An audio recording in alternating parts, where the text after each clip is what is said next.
Friends, welcome to good stories. ఈరోజు మనం తెలుసుకోబోయే కథ పేరు నిశ్శబ్దం వెనుక కథ పార్ట్ 5. ఈ పార్ట్లో సూర్యుడు ఉదయించక ముందే ఆరుగురు నిద్రలేక కళ్ళను తెరిచారు. రాత్రంతా జరిగిన సంఘటనలు మళ్ళీ మళ్ళీ మెదడులో తిరుగుతున్నాయి. చీకటి గదులు, ఆఫ్ స్విచ్ బోర్డు, కిటికీ బయట కనిపించిన అనుమానాస్పద నీడ, ఇవి అన్నీ అలా సాధారణంగా ఉండే విషయాల్లా లేవు. జాహ్నవి మరియు ప్రణతి ఇద్దరు మాట్లాడుకుంటూ రెడీ అవుతున్నారు. నిన్న రాత్రి ఏమైందో మళ్ళీ ఆలోచిస్తే మన మీద ఎవరో కన్ను పెట్టినట్టు అనిపిస్తోంది అని ప్రణతి చెప్పింది. జాహ్నవి ముఖంలో ఆలోచనలే. అమ్మాయి ఎప్పుడూ కూల్గా ఉండే కానీ ఇప్పుడు మౌనంగా ఉంది.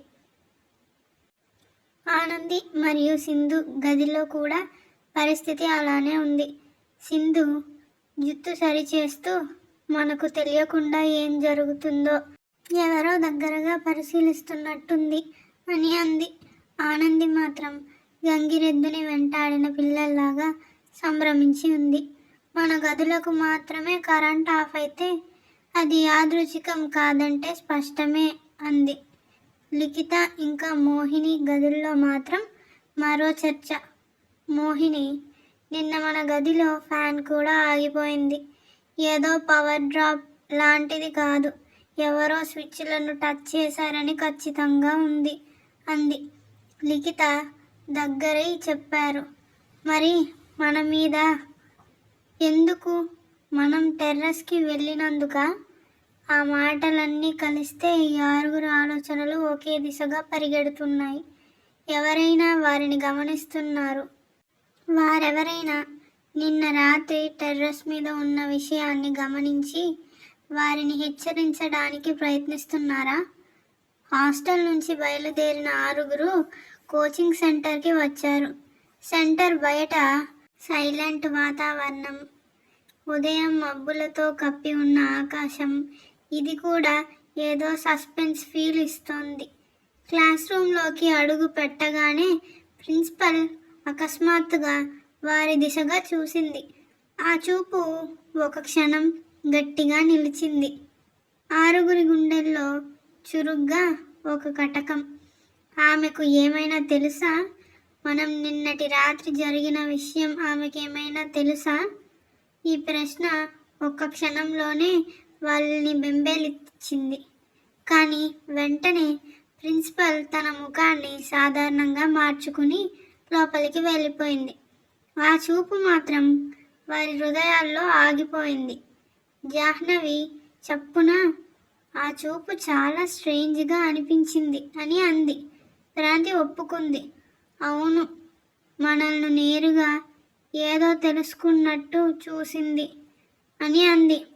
ఆనంది, సింధు లైబ్రరీలో కూర్చొని నోట్స్ తీసుకుంటున్నారు. కానీ వారి దృష్టి పదాల్లో కాదు, ఆలోచనల్లోనే ఉంది. మన గదుల్లో లైట్ ఆఫ్ అయిన విషయాన్ని హాస్టల్ వాళ్ళు ఎవరైనా చూశారని అనుకుంటున్నా అని సింధు అంది. ఆనంది భయంగా, లేదంటే సెంటర్ నుంచి ఎవరో ప్రిన్సిపల్ ఆర్డర్ ఇచ్చిందా అని అడిగింది. లిఖిత, మోహిని కూడా దూరం నుంచి ఆఫీస్ గది వైపు గమనిస్తున్నారు. నిన్న ఆమె స్టాఫ్ను టెర్రస్లో క్లీన్ చేయమన్నట్టుంది అని లిఖిత గుర్తు చేసింది. అది క్లీన్ అయ్యింది సార్ అన్న గళం మనం విన్నాము అని మోహిని నెమ్మదిగా చెప్పింది. ఇది ఇంకా వాళ్ళని భయపెడుతోంది. క్లాస్ టైం మొదలైంది. కంప్యూటర్ ల్యాబ్లో అందరూ తమ సిస్టమ్స్ని ఆన్ చేశారు. కానీ జాహ్నవి, ప్రణతి ఉన్న కంప్యూటర్లు కొద్దిసేపు హ్యాంగ్ అయ్యి బ్లాక్ స్క్రీన్ చూపించాయి. అందరి కంప్యూటర్లు సరిగ్గా పనిచేస్తుండగా వీరిద్దరి సిస్టమ్స్ మాత్రమే ఇలా స్పందించడం వారి గుండెల్లో షాక్. ఇది కూడా యాదృచ్ఛికం కాదు అని జాహ్నవి గట్టిగా అంది. మన మీద ఏదో జరుగుతోంది అని ప్రణతి అంది. లంచ్ బ్రేక్ అయిన తర్వాత ఆరుగురు మెట్ల పక్కన ఉన్న చిన్న స్టోర్ రూమ్కు వెళ్ళారు. ఎవరు వినకుండా మాట్లాడడానికి అదే సేఫ్ ప్లేస్. సింధు, మన గదుల్లో లైట్లు ఆపేసిన వాడు మన కంప్యూటర్ స్క్రీన్ కూడా బ్లాక్ చేసిన వాడు ఇదంతా ఒక్కరే చేస్తున్నట్టుంది అని అంది. జాహ్నవి వెంటనే ఇది హెచ్చరికలా అనిపిస్తుంది అని అంది. ఆనంది భయంతో మనం టెర్రస్కి వెళ్ళిన విషయం ఎవరికి తెలిసి ఉండొచ్చు అని అడిగింది. మోహిని అప్పుడు మొదటిసారిగా గట్టిగా మాట్లాడింది. పక్కనే ఎవరో మనను గమనిస్తున్నారు. ఇది క్లియర్. మన ప్రతి స్టెప్ను ఎవరైనా షాడోలా ఫాలో అవుతున్నారు అని అంది. ఆమె మాటలతో గాలిలో మరింత టెన్షన్ వ్యాపించింది. మరి ఇదంతా ఎవరు చేస్తున్నారు? ఎందుకు చేస్తున్నారు? ఇక మీదట వారందరికీ ఒకే లక్ష్యం.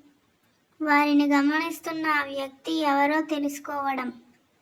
ఆ మధ్యాహ్నం క్లాసులు ముగిసే సమయానికి ప్రిన్సిపల్ మళ్ళీ టెర్రస్కి వెళ్ళింది. అదే విధంగా అదే సమయం. ఆమెకు ఒక్కరూ అంతరాయం కలిగించలేని సమయం. ఆరుగురు విండో నుంచి జాగ్రత్తగా ఆమె వెళ్ళడాన్ని గమనించారు. ఈరోజు ఆమె దగ్గర ఏం ఉందో తెలుసుకోవాలి అని ప్రణతి నిశ్చయంగా అంది. కానీ నేరుగా వెళ్ళలేం. నిన్న చేసిన తప్పును తిరిగి చేయకూడదు అని సింధు చెప్పింది. జాహ్నవి అంది, ఈరోజు మనం దూరం నుంచి గమనిద్దాం. కొత్త ఏదైనా కనిపిస్తుందేమో అని అంది. ఆరుగురు గమనిస్తూ ఉండగా ప్రిన్సిపల్ టెర్రస్ తలుపు మూసింది. మరుసటి క్షణంలో లోపల నుంచి ఓ వింత టక్ టక్ మని శబ్దం వినిపించింది. అదేంటి? ఆమె ఏదైనా కదుపుతుందా లేదా ఎవరితోనైనా ఉందా అని అనుకున్నారు. టెర్రస్ నుంచి వస్తున్న ఆ వింత శబ్దం వాళ్ళు ఊహించని మరో పెద్ద మర్మానికి సంకేతం. ఆ శబ్దం కొనసాగుతున్న కొద్దీ వాళ్ళు ఒకటే నిజం గ్రహించారు. నిన్నటి రాత్రి జరిగింది కేవలం ప్రారంభం మాత్రమే అని. Thank you for watching.